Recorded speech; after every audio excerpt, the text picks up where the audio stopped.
Welcome back, everyone, to your and mine and everyone else's favorite convention-related podcast, Con Job. This week, the Holy Triumvirate is going to be back together. We've been away for a little bit, but yeah, we're back together, and we're just talking about some of the shows that we've done over the past, couple weeks, 3 weeks or so.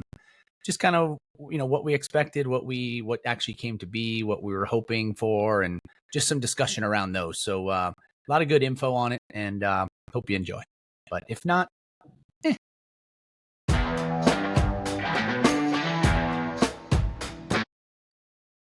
And we're back, ladies and gentlemen. Guys. And we have the Holy Triumvirate back again. Triumvirate. We actually have a Dylan. It's been a while. Dylan's been, busy. Oh, yeah. I'm just relaxing. It's hard to have, 63 shows a week, and get them all staffed. Oh, no, I've just been playing the new Oblivion remaster. I don't know what you're talking about. Is that a game? Oh, guys, you guys talk sports. Nobody talks video games. Yeah, that's my. So I know Call of Duty. I know like Halo. Is Halo still around? I don't even know. I've just been opening Pokemon packs. So yeah, there you go. So anyway, but yeah, we're back. So let's get into this. Let's get into this one. So we got a few topics. So where do we want to start? What do you guys want to do? Let's just kind of catch up on some shows. Since we were all chatted, just what have we been up to? We had a really rare instance where the three of us were at a show together, not just sending people. So that was kind of fun. And we had possibly the worst serviced dinner in the history of service dinners, although the food was very good. That wasn't the worst. I mean, it was bad not great. Comp the entire meal. No, you were getting pretty riled. You were getting pretty riled up, Jeremy, because they to even order water, they were like, "You got to give us your credit card first." No. This was the night before. I forgot about that one. Yeah, the one where they comped our whole meal. Remember, I ordered the milkshake before we threw everybody off, and it took like 45 minutes to get the damn milkshake. Oh yeah, you were the burger place. Yes, the burger place. Yeah. Oh my gosh, how did I forget about that? I was thinking about the barbecue. Oh yeah, no, burger place. Yeah, no, it worked out. It's completely free. I'm just upset I didn't order more. No, you're not. If you remember, you had hot sauce and ice cream, and then you had to bitch about it the whole next day. I got the milkshake, I got the buffalo chicken, and then I had a big thing of pickles. So all that together, let's just say it didn't agree. I will say, it was one of those things that like we took them since the show was in my hometown. We took them to some places that we thought would be easy wins, and like every night was just a complete like non-starter. So all the places for us that normally do really well just weren't with it. They just got a bad vibe from Ryan or something. But they made it right. They gave us free food, and it was good. Like I said, once we got the food an hour later, it was fantastic. Yeah, absolutely. But all right, so that was SC. So let's talk about that one. Good. Yeah, Jeremy, Dylan, this is your first time, right? Yeah, so a good place to start.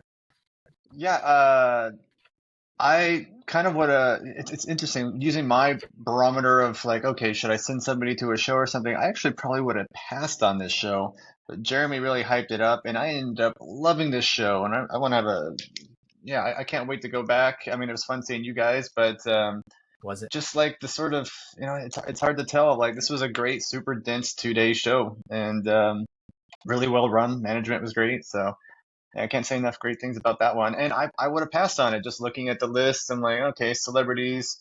I'm like, so I don't know. It's hard to tell. I'm clearly biased because for me the show is like I can sleep at home and load in's easy and all of that, but I think it's still a show worth traveling for. It's one of those things. It's a rare show where they have done a fantastic job but not tried to like milk it for all it's worth. So they have expanded, but not to the point to where each vendor's not, it's not diluted so bad to where you're not making money. They have a solid lineup of guests, but not so many that's like the core focus.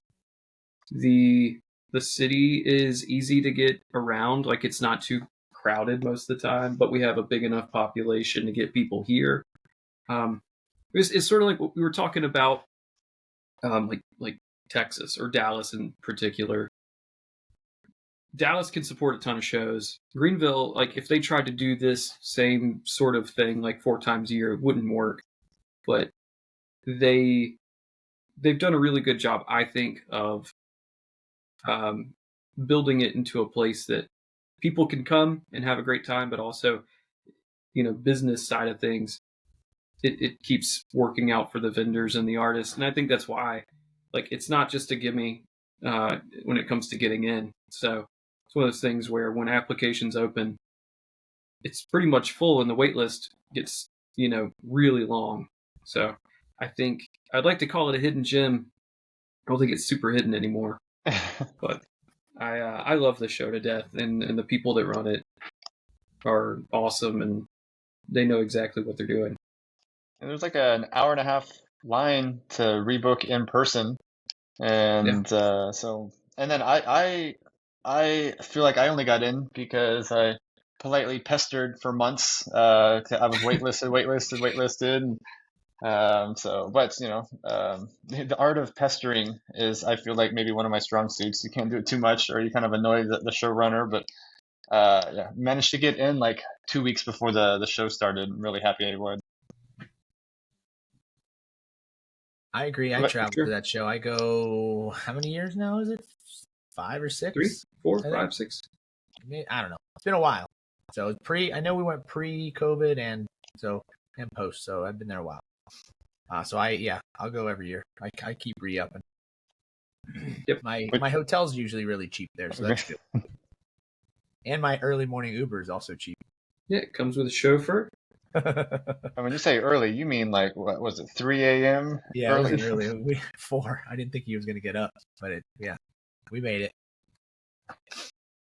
Well, last year, not this year. Last year, he missed the turn on the way there. He was so tired. It was foggy. I'll also say Greenville has one of the smoothest airport pickups. Like, I literally did show up the last 20 minutes. No TSA, basically. Just walk right on through. And you guys said that, and I was like, I still got there. No, it's just so easy. Yeah. I had a show.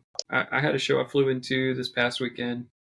I got there pretty early because I like to utilize the lounge. But when I walked in, it was like noon on Friday, something like that.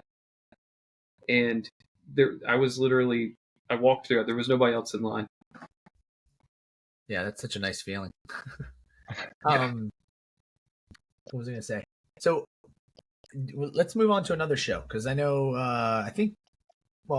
Dylan, I know you were there because there's not a show you're not at, but C2.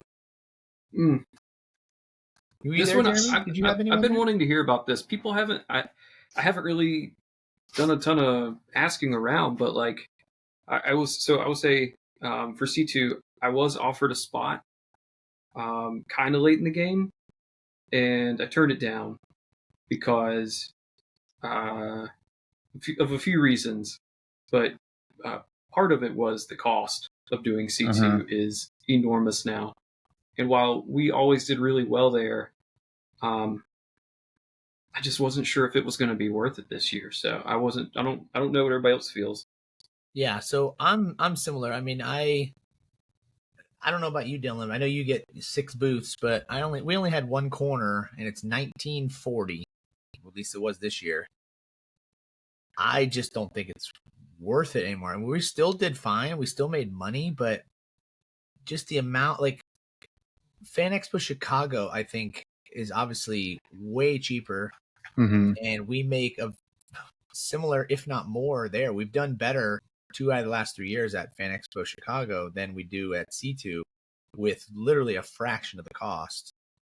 So I'm going to do it again next year, but if it's not back to where it was kind of right after COVID or pre-COVID, I don't know if we'll go back. I'm not 100% sure. And that actually goes for Emerald.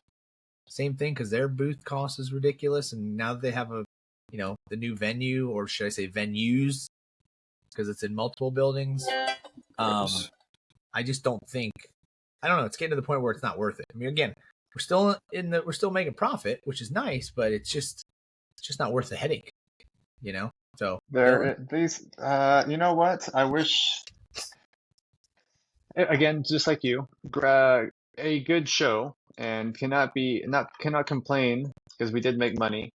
But comparing it to last year, oh my God, last year C2E2 I think was one of the first times we ever had multiple booths, and it was at that time it was like almost just doubling our sales because we were on two different sides. And I thought, wow, let me just do this across the board for great big shows.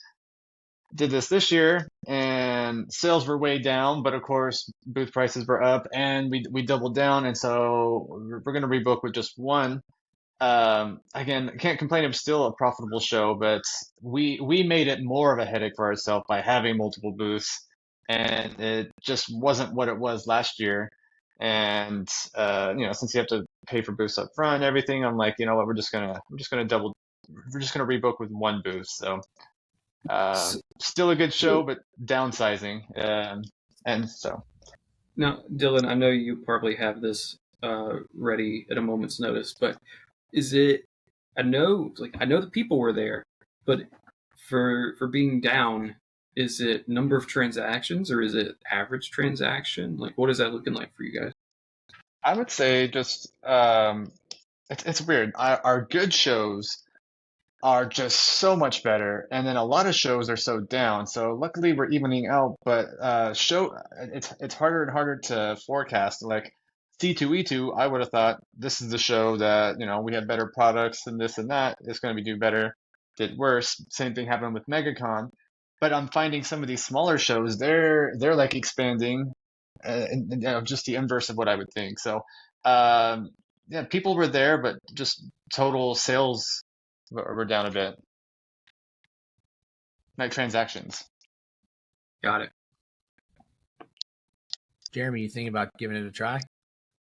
What's that? C2? Yeah, I know you did it years ago, but Yeah, I mean, for 3 or 4 years, it was in our, pretty high up on our list as far as profit.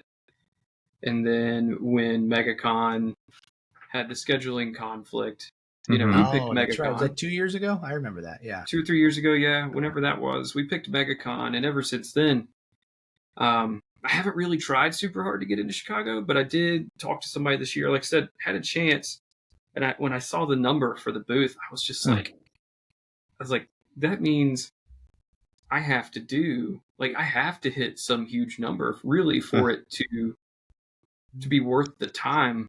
And then to hit that huge number, I have to work that much more because I make everything, sort of thing. So it's like, I'm going to spend 2 weeks, working nonstop to go do this show to make, I don't know, like it's, even if it's like the profit's a couple grand, it's like, it's, I could go do a smaller show and make that off of a few days worth of work. Right. So, not that we did one that weekend, but I was getting some other stuff done. But yeah, I don't know. I think Dylan and I have talked a little bit about the vanity numbers and paying the bill numbers, and I'm wondering if Chicago is just becoming like hey, we did X amount of dollars. It's always awesome to go to a show and hit a huge number. It's like, hearing a number that's a lot of people's salary for a year, like that's cool.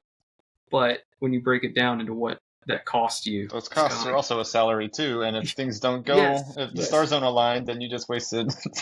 Yeah, exactly. So I'm not saying I don't want to do it ever again, but I'm definitely not hyped on it like I used to be.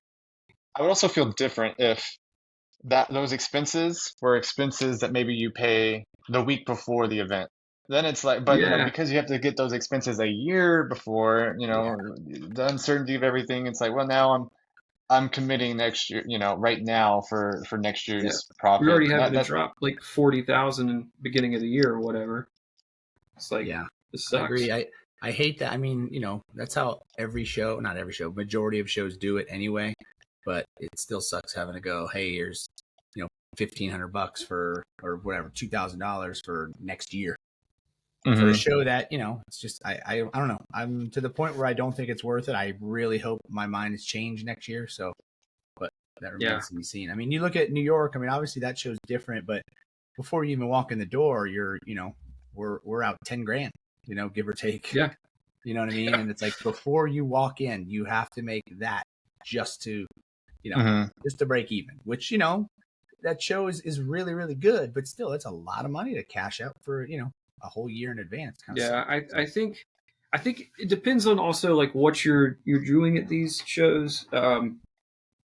Us in particular, we don't have like an online presence. So even if we're doing customer acquisition, like it doesn't mean anything. So if you're a company that is spending, 10 grand to make 20 or 30 or whatever, that's a good number.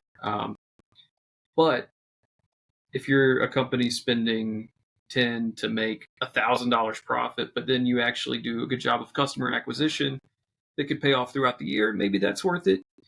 But that's not how we operate, for better or worse. So yeah, a show like that, just C2 specifically, I like the idea of doing it, but when I like crunch the numbers and really kind of get into it, it's like it's not a must do for us anymore.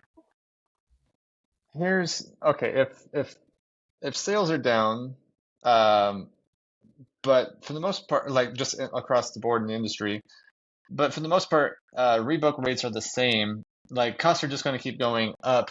Do you see a point where maybe people don't rebook and then shows have to pivot and be like, oh, I guess we can't charge this much for a booth? Because I feel like for the most part, shows don't have a hard time filling up their vendor booth or like their vendor spots. I feel like that has to happen. I feel like there's got to be a, the point of, diminishing returns or, where they're just going to kind of, they'll still fill it, I think, because they have, I'm sure there's a wait list but I just, you could start seeing inferior products over a few years and then people just stop coming, which, they need to pay attention to that. I know they make you send out that interest form or I know they make you fill out the interest form. So that makes me think that at least they're trying to vet out who's coming.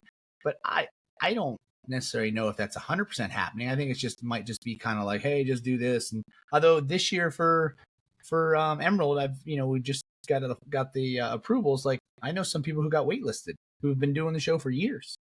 Mm-hmm. Emerald say so maybe they are, but there's also Reed seems to have a lot of problems with the turnover, so there's always a new sales rep, so they don't know everybody like they used to, like back in the Gabe days, like you got there, Gabe knew you, or so just stuff like that. So it's kind of, I don't know, but I think eventually it could get to the point where people are just like, screw this.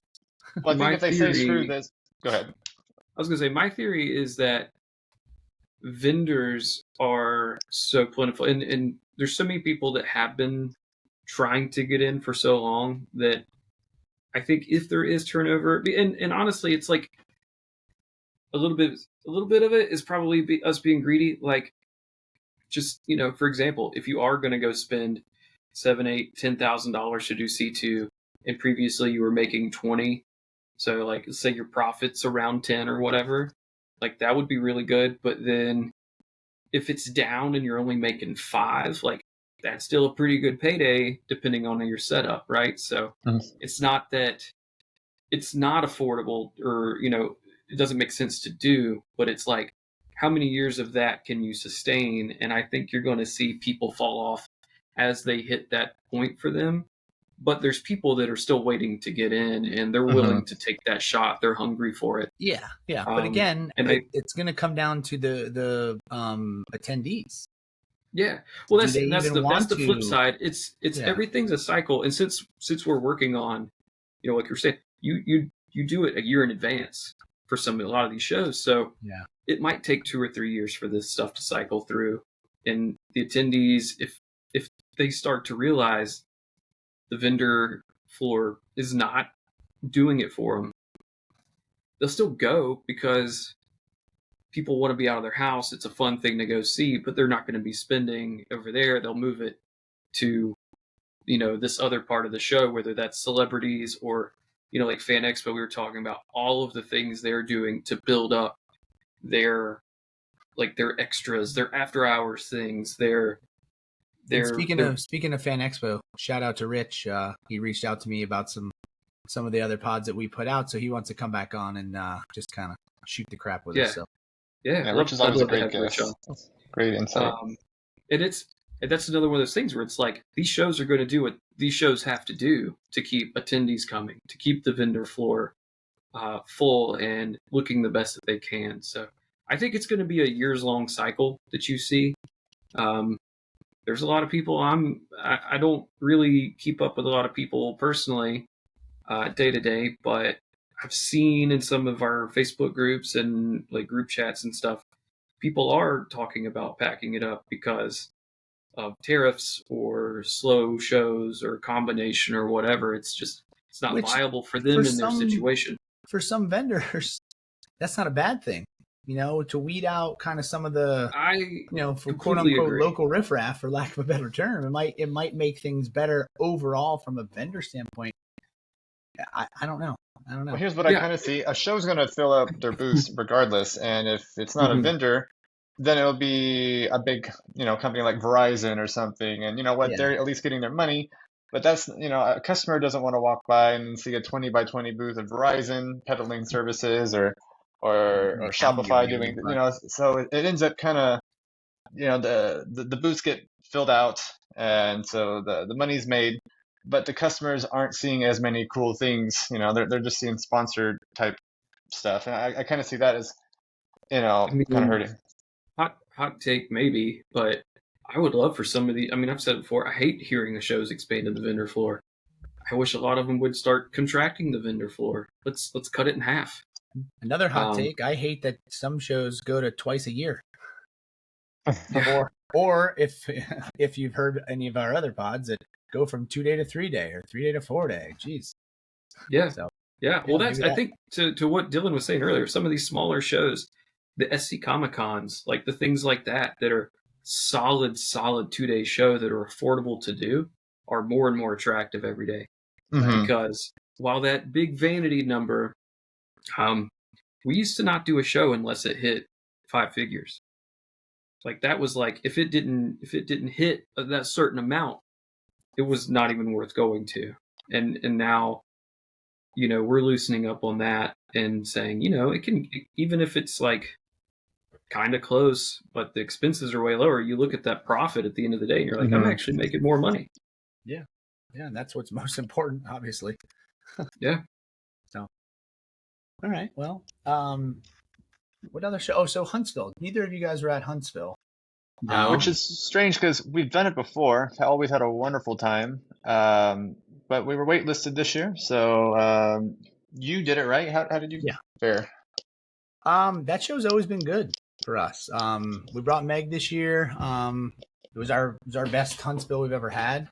But it's always a solid show. It's 3 days. The people come. The guy's name's Jeremy that runs it. He's been on this show before. But yeah, it's always a good show. He has really good guests. There was 2 Disney princesses there. So that always... Meg wasn't even working. She was just hanging out with the princesses. No. Well, actually, on Saturday, she was because she's friends with Jasmine's voice, Linda. But so she was over there for a lot of the day. But no, it's just a good show. He did expand a little bit in terms of the number of the number of celebrities. But not like huge names. Like Sting was there, but he was there Sunday. Booker T was there. He was there Sunday. And then like Priscilla Presley was there. I think she was there part of Friday and Saturday. I believe she was gone Sunday. So like it was, good amount of guests. But again, not huge names that people you're just like, oh man, there's going to be a huge line. Like not too many of those.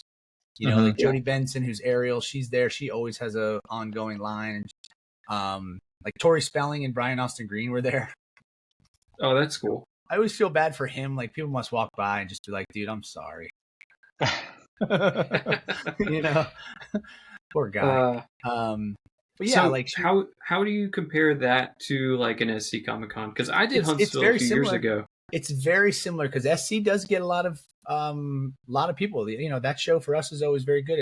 I want to say it's the same people in terms of attendees. I mean, I'm Mhm. sure they do get new ones each year, but there's just more guests at Huntsville than there are at SC. Sure. And Huntsville's 3 days? Yeah. Huntsville's 3 days, yeah. We only did Huntsville once and we enjoyed it, and I kind of got that vibe where it was like, this is an easy show to do. Yeah, and And- you know, it's in the in Huntsville, so that's the, what are they called, Space City? Because they have Yep. like the NASA stuff there. So I mean, I think Yeah. that helps in terms of, you know, income. Yep. You know, like a lot of people have more money, which does translate because we bring more of the large canvases there than we do to most shows, and never have a problem selling those. You know, Meg brings some of her original stuff there, and we always sell that too. So Yeah. that I think helps. But like I said, just it's always busy, except for, you know, those dreaded times of, hey, the show ends at 7, so it's empty at 6. The show ends at Sure. 6, it's empty at 5. You know, That's given anymore. or VIP, I think God forbid. I will. So I did talk to Jeremy briefly at Pensacon this year, and I asked him at that point. It was already like full, and like even the wait list was closed. Right. And I said, "How full is full?" And he was like, "Man, I sold." He's like, "I think it was like a day, maybe under 24 hours. He was out of spots, and then the wait list got so long after like a day or two that he shut it down. So he did everything to do with that show was in under the course of a day or two. So Yeah. that's one of those things where That tells you But if it's people on your- are doing a good time. Yeah. if Like- it's on your radar, you got to be ready when it goes up. Yeah. If you're able to get in, I'd say take that thing without thinking twice. Yep. So Yeah, I enjoyed the one year we went, and we will be trying to get in this next year. We'll see how it goes. I got a couple shows to mention. So WeebCon, I think I mentioned it. That's what I would call a hidden gem, and I'm happy to shout it from the rooftops. It's in Grapevine, Texas. Or it was in Irving this year, and so that's where the issue was. Amazing show, keeps getting bigger and bigger. But this year, because of a leasing agreement, they had to go to a smaller hall just for this year, and so kind of the same, like basically half the size this year. And because we did so well last year, we got 2 booths. And this year, well, we had 2 booths. This hall was so small, I could see my booth from, and so I'm like, this, like if I had known, you know, that this year we were downsizing, there's no reason to have 2. I only ever get 2 booths if it's such a big hall. You know, hopefully, you know, somebody. But yeah. So we still had a good time, but we when did is the that same show? amount. What's that? when is that show? That was April 18th through 20th. And with 2 booths, we did the exact same amount of sales that we had with 1 booth last year. And, you know, so when I rebooked, I got 1 booth, which I was really thinking about it because we're going back to the Great Hall next year. And apparently they booked that for the next few years, so or at least for the next few years, because this is kind of a real big kind of anime party convention, and so the hotel that it's normally at is kind of the draw, and this was at like an Irving Convention Center, so Mhm. like this was kind of a strange bit, but it was still a really good show, and I would say check out WeebCon if you can. They're doing their first one outside of Dallas this month, so can't say if that's a good one or not, but we'll try that. And then WEEB. yeah, WeebCon. Yes. And then another show, one of my favorite shows, it was the first show I ever exhibited at, was Level Up.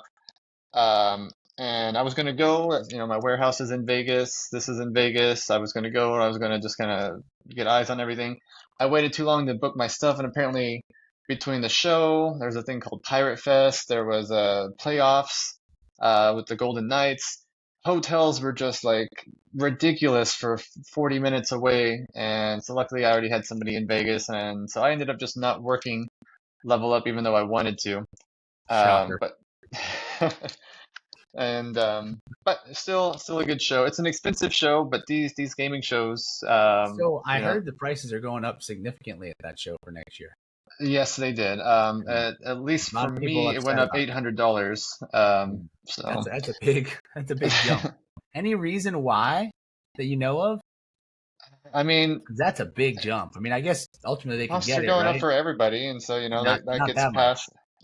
Not that much. No Let's be shot.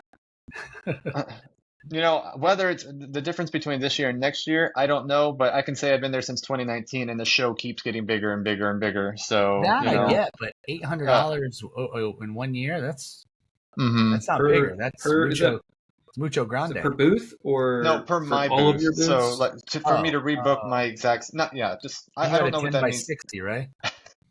I think maybe 20 if I'm doing booths the math divided right, by. that was just maybe $150 more extra a booth. Okay. Okay. That you should But have for said that in me, the first place. well, That's way different. I mean, that's still a lot. I mean, that's high, but that's not astronomical. Yeah, I'm not no, gonna. it's not. And again, it is a great show, and I feel like they put that money to good use. The attendance just keeps getting bigger and better. The attractions, the celebrities. If you can get into that show, and then I know the guy that runs it, it is an amazing show. But all of these gaming shows are kind of expensive, but they're also kind of drawing a different crowd than your average anime or Comic-Con. And so if you have anything on the gaming side, these expensive gaming shows are drawing a different crowd, and it's worth checking out. Yeah, I think that's going to be something we focus on a little bit more because I don't think we've avoided it. We've just been, we know what we do at these shows. This is the easy way to expand. But I think we've gone more into the gaming stuff than we have the anime side of things. And gaming seems to be doing as good as ever. I mean, Like maybe we we're shouldn't be just saying this to everybody, but I mean, go to any Comic-Con and just stand still and look in a circle. You'll see a million different anime art booths. And how Mhm. many video game characters are you seeing? But everybody plays video games except for you two, apparently. And so, like, if you're Excuse a me. vendor selling video game stuff, you're just not really competing with as many people. And so, again, I don't know if I should be telling everybody that, but that's how I feel. So, I but mean, you'll have this. I've been Nintendoing for a minute. Nintendo 64, Bond.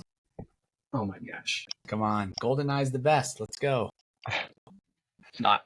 It, It's it good. was in It's not it the was in best. 1997 and 98. That's all we ever played in college. Anyway, I Perfect Dark. digress. So, all right. Well, Donkey Kong Country. any Come on. other ones? Oh, and Mario Kart too. We had all kinds of tournaments. So, yeah. What else you got? Any other new ones to add in? I decided not to go to Calgary at the last minute. Like the whole company, we were going to go, but we just it just seemed like it was too much effort this year. So I don't know if you guys we've always talked about. Is it smart for any of us to be going to Canada right this minute to try to sell things? That's what I thought. I thought, you know what? I think if you end every sentence with A, they'll think you're Canadian, and we might be able to get some good sales. Yeah.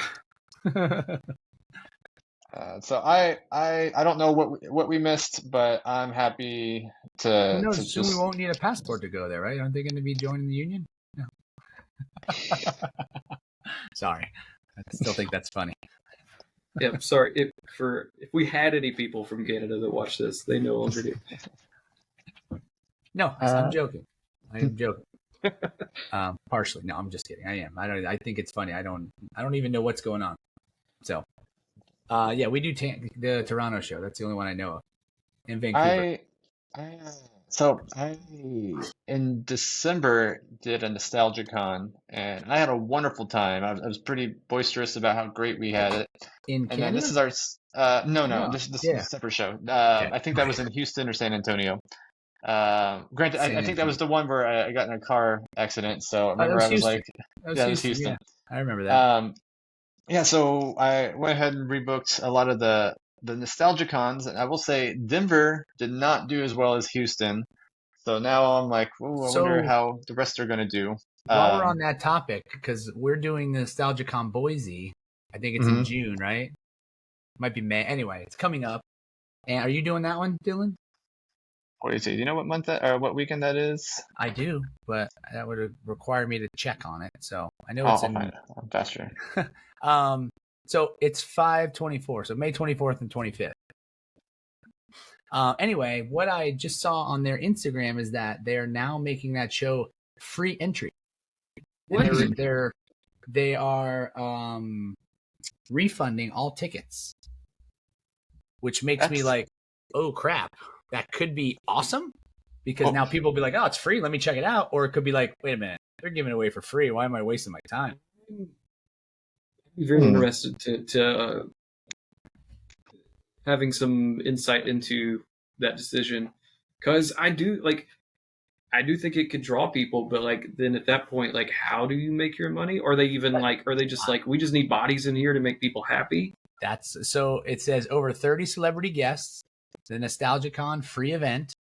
And it says, come see 31 incredible guests spanning cartoons, anime, gaming, live television from our favorite nostalgic people. Stay for the vendors, artists, and shared experience with family and friends that we remember forever. May 24th and 25th in Boise.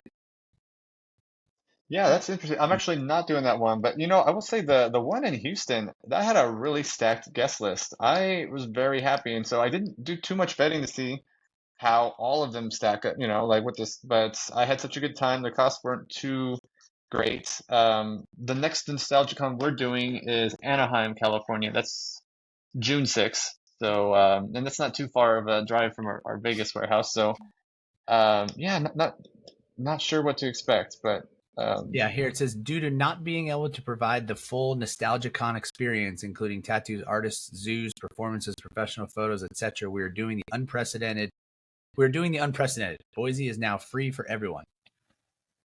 So I mean, that's pretty cool. If they're like, hey, this isn't up to snuff to what we've been known for, which again, I had a good time in Houston. Goes against everything we've just talked about in this whole episode. Yeah. I hope prices don't go up next year. Now, next level is making vendor spots free. There we go. Yeah, refund those. Then you get a refund those guys, and then give me half back. You'd be like, you're part of the draw. Come on in. Exactly. Well, I won't be there, so the draw will be minimal. So I won't say what show, but I will say one show last year.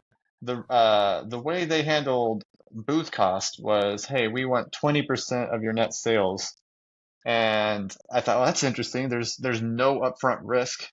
And if it's a banger, I pay a lot. And if it's not, I don't pay much. I'm just curious what you guys think about that payment model. How would they track it other than they are the credit card servicer for it? I mean, it was really just the honor system. They didn't even ask for proof, but we told them what we did. And that's in America? Also, yeah. And the honor system doesn't really apply here much. I'll tell you what, I feel like if we had said we made nothing, and we wouldn't be coming back the next year, and it was a good show. So therefore, if you want to, the booth placement was kind of based on how you did last year, and they're like, oh, these guys did well. Let's give them great placement. So yeah, again, I've never encountered it before, but I did with this one show. Idea. I just don't know how they can, because there are very few people in America that have honor. They'd be like, oh, I made 20 grand. Oh, sorry, I only made 6. You know what I mean? I think now if it was in Japan, 20% is totally reasonable. Mm-hmm. I think if you're going to have that model, 20 sounds high, but then I think if a lot of people go back and run their number, I mean, I don't know everybody's stuff, but I know ours, 20%. Some shows we way more profitable, but a lot of shows fall in that 20% range. I feel like so. That's also 20% after the fact, and then you're like, right. Oh, it's not like you're up. Oh, we broke even. It's like you break even with your first sale, except for travel and stuff. So I don't know. It was just interesting, but it kind of caught me off guard when I saw that in the agreement. No, I like that. I really do. I just don't know. I think it'd be an interesting thing to try, at least. And gonna have a lot. I don't think it sounds bad at all. All right. Well, I think. Sorry. I was going to say, I think some of these giant corporations, they would never be able to operate like that because it's just there's too much variation. And then when you have the shows where NASA shows up, and it's like they're not going to make any money, they're just there because they have a budget, right? So that doesn't necessarily work. So I like the idea. I just don't see it being anything that catches on. Yeah, I don't either, but I love the idea. It was an outdoor event, I'll say that, and it was the only time we've ever done an outdoor event, and that was one of the reasons why I'm like, oh, okay, because I had to kind of get an outdoor tent So there was cost to that, but now we have that outdoor tent. Okay. Well, hey, what you guys got anything in the near future worth shouting about? We're doing not really. What is it? Summer? What season are we in right now? We're Springtime still in spring. So spring. There's a spring market we're doing in New York in a couple weeks. So way to undersell that one. Our first outdoor one, so we'll see. You're building a store outside, kind of. Yeah. For us, we're basically taking this whole month off. Got a lot of crap to catch up on, and so we're not really going to be doing anything until Dallas this year. So just to add to that, so we're it's in New York, and like I said, Meg's friends with Linda, who's the voice of Jasmine. She lives like 3 blocks from there. So she's like, "Oh, if you guys want, I'll come by for a couple hours and just sign." We're like, okay, if you insist. Yeah, I guess. Yeah, no minimums. So we're good. So that'd be great. But anyway, Dylan, what do you got coming up? Oh, hang on. I don't think we have enough time to go through what you got coming up. This week, considering what your definition of a show is, we don't have a show this week, but starting tomorrow, Starting tomorrow, we have the beginning of a month-long fair. And I feel like maybe we could talk a whole pod about the fair. Yeah, but it's not this weekend. It's May 2nd to May 26th. And so that starts tomorrow. Yeah, we did it last year. Into it. Yeah. It's like a state fair type thing. Yeah, it's the Los Angeles County Fair. And I would say, and we've applied to quite a few fairs. And this one, there's an indoor exhibitor hall. If it was outdoor for a month, LA would probably be the best place to do it. But it's an indoor one, and we're trying to do a few more, especially where it's not too expensive to send somebody for a month. Luckily, we have a local person, so it's really a local show that's a month long with consistent traffic. So that's starting tomorrow. I want a full P&L report at the end of the show. You got it. All right. Well, I think we can go ahead and wrap it up here unless you have any more you want to talk about. Or should I say ramble about? Ramble about. Yeah. All right. Well, then we will go ahead and call it here, and we will check in with everybody maybe next week. See you next week. All right. See you guys.